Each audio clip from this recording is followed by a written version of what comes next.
प्रेरणास्पद कथाएं YouTube channel पर मैं धनंजय जैन आप सभी का हार्दिक अभिवादन करता हूं। दोस्तों,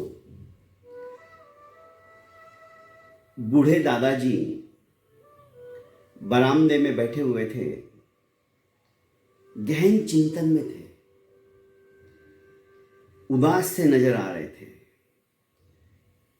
उसी परिवार के बच्चे खेलते खेलते दादाजी के पास आए और दादाजी का गमगीन चेहरा देखकर बोलने लगे कि दादाजी, क्या बात है, आज आप उदास क्यों नजर आ रहे हो और इतने टेंशन में क्यों दिखाई दे रहे हो?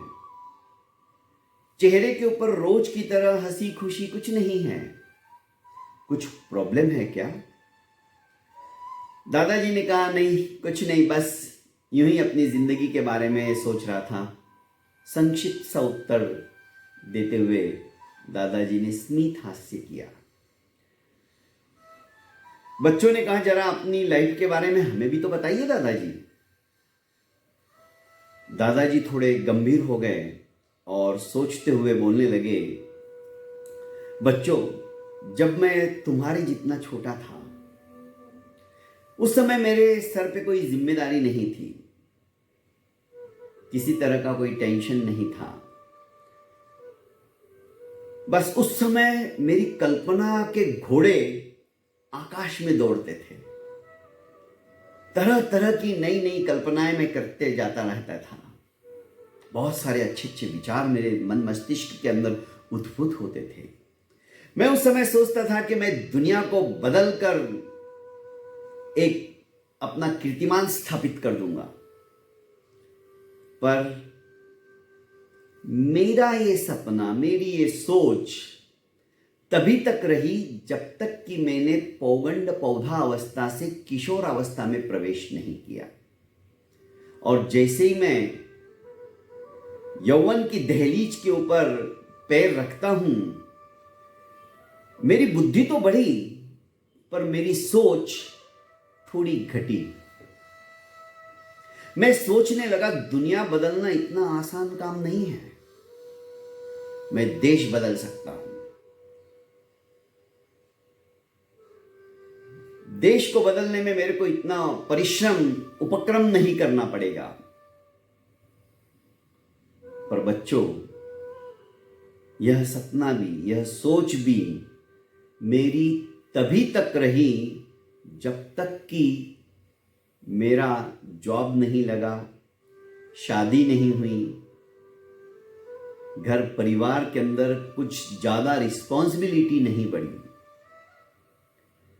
जैसे ये सारी जिम्मेदारियां बढ़ी, मेरी सोच और कम हो गई।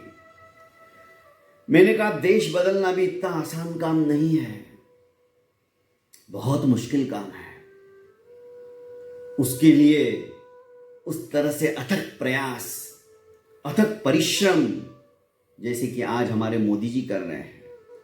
पर क्या अकेले मोदी जी के बस की बात है ये? आज जितना उन्होंने किया, शायद हमारे हिंदुस्तान के अंदर किसी भी नेता ने नहीं किया होगा। दिग दिगंत के अंदर उनकी यशोगाथाएं फैल रही हैं और उनकी वजह से हमारा देश, हमारा भारत देश धीरे धीरे सर्वोच्च शिखर पर पहुंच रहा है। पर अभी भी कतिपय पार्टियां ऐसी हैं जो टांग खींचने में रहती हैं। उनकी सोच को भी मोदी जी नहीं बदल पा रहे हैं। मैं सोच रहा हूं कि यह काम भी मेरे लिए बहुत कठिन है। मोदी जी जैसे नहीं कर सकते तो मेरी क्या विसात है। तो मैंने सोचा कि क्यों नहीं मैं अपने आप को, अपने परिवार वालों को और अपने अड़ोसी पड़ोसियों को बदलूं। पर बच्चों, मुझे बहुत दुख होता है कहते हुए आज इसी गहन चिंतन के अंदर मैं हूं कि मैं उसमें भी नाकामयाब रहा, मैं फेल हो गया। और आज जो मेरे चिंतन का मंथन करके जो नवनीत निकल रहा है दिमाग से, वो आपके सामने रख रहा हूं। आप ये गलती कभी मत करना।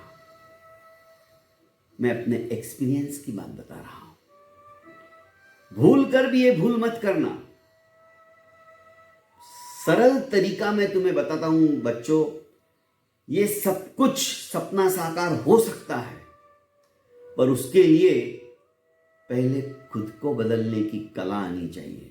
यदि मैंने उस समय अपने आप को बदला होता, मुझे देखकर मेरे परिवार वाले भी बदलते, मेरे अड़ोसी पड़ोसी भी बदलते, और उनको देखकर भी धीरे धीरे सारे लोगों के अंदर परिवर्तन आता। तो देश नहीं, दुनिया भी बदल सकते थे। मोदी जी वही कर रहे हैं। ना खाऊंगा ना खाने दूंगा, एक एक उनके वाक्य। पहले खुद पे शासन, निज पर शासन, फिर अनुशासन। कितना बड़ा सूत्र उन्होंने दिया। आज यदि मैं भी अपने आप को बदल लिया होता तो शायद आज दुनिया भी बदलने में मैं भी कामयाब हो जाता। पर बच्चों, पहले तुम अपने से शुरुआत करो। यदि तुम बदल गए, समझ लो परिवार बदल जाएगा, परिवार बदल जाएगा, गांव और शहर बदल जाएगा, गांव और शहर बदलते ही देश को बदलते हुए देरी नहीं लगेगी। बहुत बहुत धन्यवाद दोस्तों।